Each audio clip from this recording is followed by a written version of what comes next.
It finally happened. All the rumors and speculation that mounted for weeks came to fruition in an explosive debut for Edge with AEW at the end of the Wrestle Dream show in Seattle.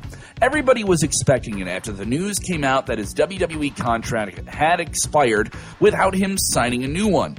But even with that knowledge, it felt surreal to watch the rated R superstar make his entrance when he was so connected with WWE for so long. Not only that, he's going to be known as the rated R superstar in AEW since that trademark lapsed in 2020, and he'll be keeping the iconic Alter Bridge Metalingus theme.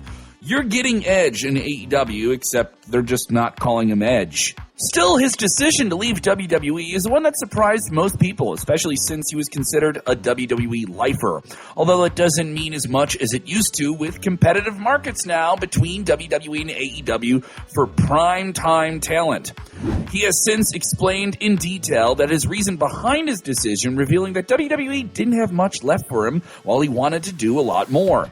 And with a lot of old friends and several new challengers waiting for him in AEW, let's analyze the entire Edge to AEW saga and what it could mean for this run and the future of professional wrestling as a whole. Oh, look at that! You watch something on the internet for more than 90 seconds. Look at you beating your attention span and pinning it to the mat.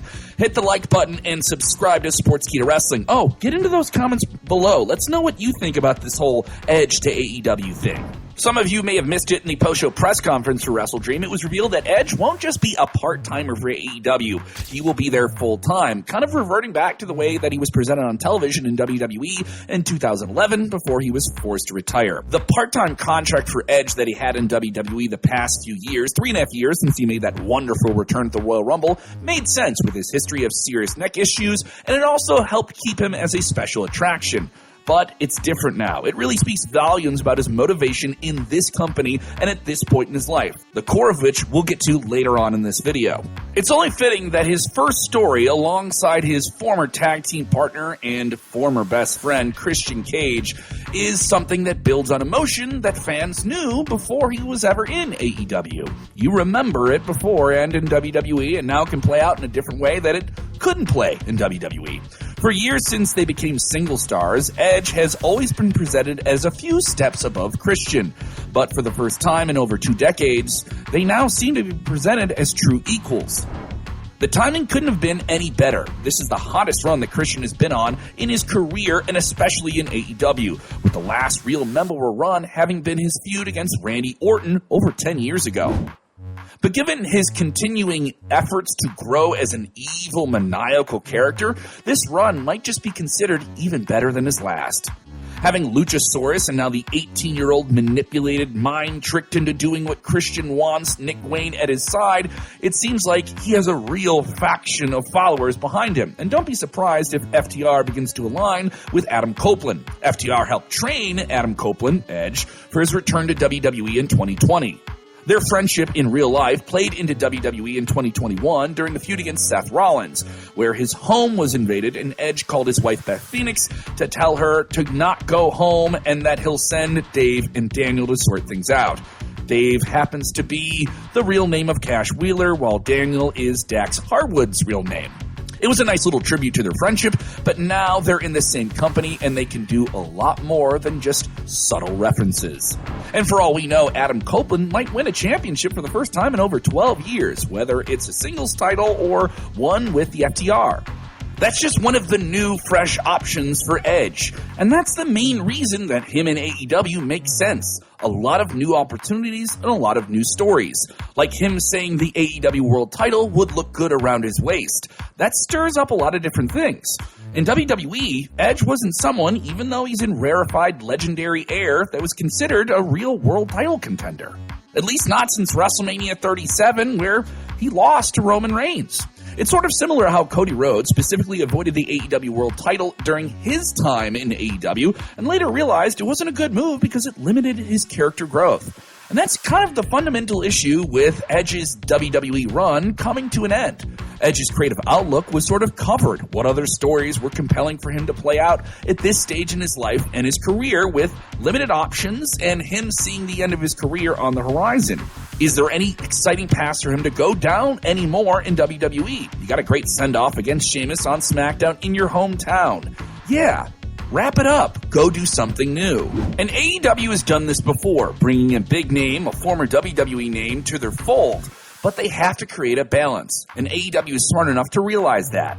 For all the faults that people point out, they're quick to realize mistakes have been made, and mistakes that WWE has made prevent the same issues in the future. By that same logic, they're probably not going to rush to Adam Copeland becoming a world champion right away, because it makes little sense to do that.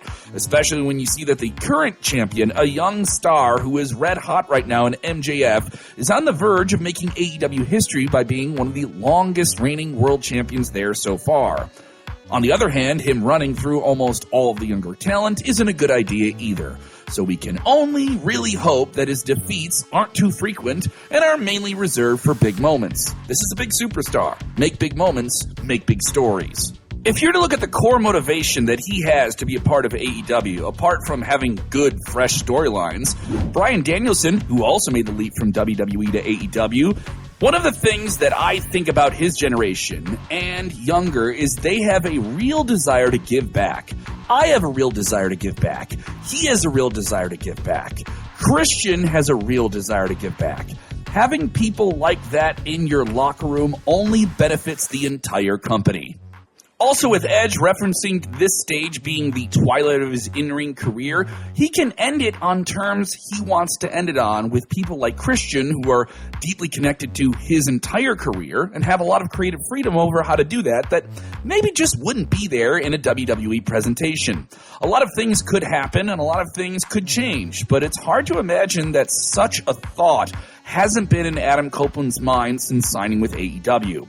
After all, he was the one who admitted that his daughter was influential in his decision to sign with AEW, telling him to go have fun with Uncle Jay, as in Christian. A lot of people brought up the fact that Adam Copeland's move to AEW was essentially a trade between them and WWE, with Jade Cargill going the other way and CM Punk and that whole situation. Many people have also brought up the fact that there's the so-called trade is a bigger win for WWE because Jade Cargill is 31 years old and potential megastar with a future to bring in a whole new audience to WWE. While Adam Copeland is on the tail end of his career, but, you know, they get this, they get that, everyone's happy, sort of, right? This isn't really a trade at all. If you know and you followed Adam Copeland since this move to AEW, you'll know that he's made one thing clear. Not only are he and his family happy, but his friends in WWE are happy for him too. So why the animosity? Obviously, it's simple. WWE versus AEW tribalism online exists and will continue to thrive. And as many have pointed out, we live in a world where the two top companies can exist without disrupting the other. Or can they? It's something we're always going to ask ourselves. Wrestling is very, very hot across the board, and Adam Copeland in AEW is a much-needed boost for them after the whole CM Punk debacle. In Edge, AEW has a legend who is relatively drama-free backstage and will undoubtedly help elevate a roster that is stacked with young superstars and future main eventers, and not necessarily by losing to them in matches, but by simply sharing his knowledge and star power with them. Imagine the matches we're gonna see. Adam Copeland versus Kenny Omega, MJF, the Young Bucks, Hangman Adam Page, Darby Allin, Adam Cole, Bay, Jay White, Malachi Black, Miro, Powerhouse Hobbs, Ricky Starks, Takeshita, and so many more. This is still a wrestling competition between AEW and WWE, and Edge jumping to AEW makes it more interesting to follow on both sides. With contracts coming up in 2024 for big names in both companies, this is just another page-turning part of the ever-evolving story between two massive wrestling entities. We, the wrestling fans, get to enjoy it the entire time. And Adam Copeland probably has a smile on his face because we have a smile on our faces too.